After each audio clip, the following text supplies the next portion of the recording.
3 September tani chi Shalmari Krak Shalo Bharatiya Janata Party ni bakhakti yakshi bodolok tongko songtongnai lokorokni bisingo oroi-poroi phunangai tongo juda-juda kok silchamung silei juda-juda chokli khlai abahaino kok saka pandawa manjagai jirania hatio Montri Sushanto Chaudhary o pandawa lokyo tongo Mondol Kasko khobai kubuni adongrok BJP bodolni bakhakti jirania hatio kaisa panda khlaika o pandawa yakshi bodol rokni bakhakti khlaijagai tongmani juda-juda chokli juda-juda kok silchamung rok tui sejawi kok narakha Montri Sushanto Chaudhary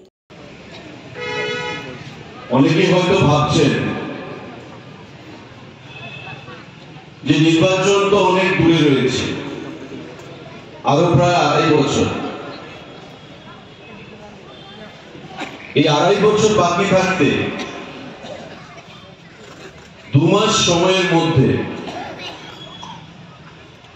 ভারতীয় জনতা party মন্ডলের তরফ থেকে এই জিরানিয়াতে দুটো সভা অনুষ্ঠিত করছে তার কারণ কি অনেকে এটা অনেকভাবে ব্যাখ্যা দিতে পারে সোশ্যাল মিডিয়াতে ফেসবুকে গত 3 দিন আগে রানীর বাজারে আমাদের একটা সুন্দর সভা ছিল এই সভার পর অনেক বামপন্থী বন্ধুরা ফেসবুকে কমেন্ট করেছে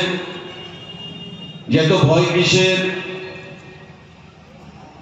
সামনে তো নির্বাচন নেই নির্বাচন এত দূরে থাকা সত্ত্বেও এত তাড়াতাড়ি কেন ভারতীয় জনতা পার্টি ময়দানমুখী আমি দাবি করেছি গত সভায় যে আগামী নির্বাচনে বিজেপি কম করে হলেও 35টা আসন নিয়ে একা সরকার গঠন করবে আজকে আবার বলছি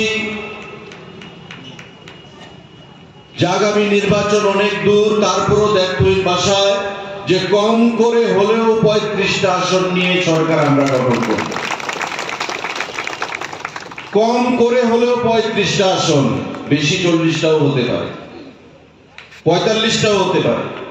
50টাও হতে পারে আসলে বামপন্থী বন্ধুরা লেখার অর্থই বুঝতে পারেন না কম করে হলেও মানে কি 35-এর নিচে নামবে না তার ঊর্ধ্বে তার উপরে যে কোনো সংখ্যা সেটা হতে পারে আর বিজেপি একা তো আসন লড়াই করবে এমন নয় আমাদের বন্ধুরা জোট মাথা রয়েছে আমরা তো এই কথা বলি না যে 60-এ 60 2018-তে বলেছিলেন 60-এ 60 মানিক বাবু মানিক সরকার আপনাদের এই এলাকার প্রাক্তন মন্ত্রী মানিক দে যে অষ্টম বামফ্রন্ট 60-এ 60 নিয়ে আমরা আসবো আর আমরা বলেছিলাম অষ্টম আমরা হতে দেব না ভারতবর্ষের পৃথিবীর কোথাও অষ্টম বলতে কিছু নেই অষ্টম আমরা হতে দেব না আমরা অষ্টম হতে দেইনি আপনাদের সহযোগিতাকে পুঁজি করে এবং আগামী দিনেও আমরা বলছি ওই 18-তে বলেছিলাম এবং 28-এর কথা আমরা 25-এ দাঁড়িয়ে বলছি কম করে হলেও 35টা আসন নিয়ে আবার একাই আমরা সরকার গঠন করব যারা ভাবছেন বা বামপন্থী বন্ধুরা ওই প্রীতম বাবু বলেছে যে রাত্রি 12টা 12:30টার পর একটু আনাগোনা নাকি শোনা যাচ্ছে জিরানিয়া রানীর বাজার অঞ্চলে সাংস্কৃতিক কোন অনুষ্ঠান সামাজিক কোন অনুষ্ঠান পরিবারের আপদ বিপদ সেটা থাকতেই পারে কিন্তু আমি আপনাদেরকে বলছি রাত্র 12টার পর যদি আপনার এলাকায় সন্দেহভাজন 2 জন 4 জন 5 জন কোন ব্যক্তিকে দেখতে পান একসঙ্গে সঙ্গে সঙ্গে পুলিশকে খবর দেবেন এবং পাশাপাশি আমাদের যারা কার্যকর্তারা রয়েছেন তাদের সঙ্গে ফোনে যোগাযোগ করবেন কারণ এটা অশনি সংকেত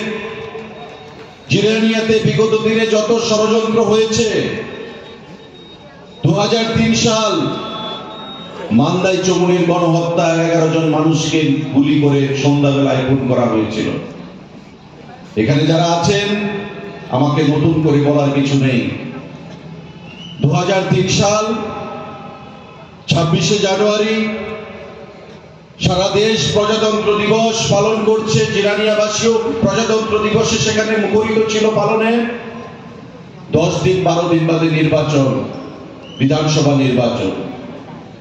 এবং সেই বিধানসভা নির্বাচনে ক্ষমতা চলে যাওয়ার ভয়। সিপিআইএম এর কাছে খবর মজলিশপুর আসনও হাঁটতে পারেন মন্ত্রী সাহেব,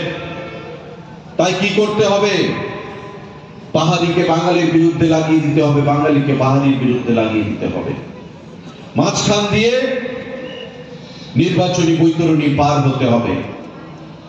আমরা দেখলাম ছাত্র রাজনীতির সঙ্গে আমরা যুক্ত ছিলাম।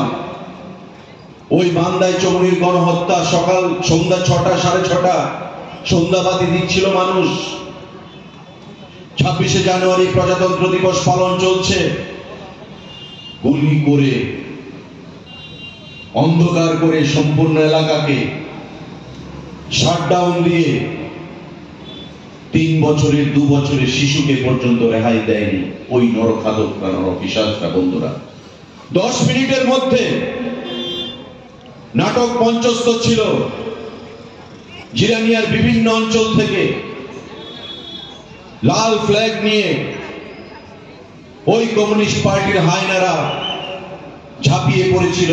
যারা বাম বিরোধী কথা বলেছিল, নির্বাচনে কংগ্রেস এবং আইএনপিটি জোট সরকারের পক্ষে কথা বলেছিল। রানীর বাজার থেকে শুরু করে চম্পকনগর পর্যন্ত ডানে বায়ে কোনো পার্টি অফিস বিরোধী দলের সেখানে ছিল না। নিশ্চিহ্ন করে দেওয়া হয়েছিল, আগুন জ্বালিয়ে দেওয়া হয়েছিল। খুনের সন্ত্রাসে একটা অগ্নিগর্ভ পরিস্থিতি সমগ্র জিরানিয়া মহকুমা জুড়ে সেখানে কায়েম করা হয়েছিল। বন্ধু,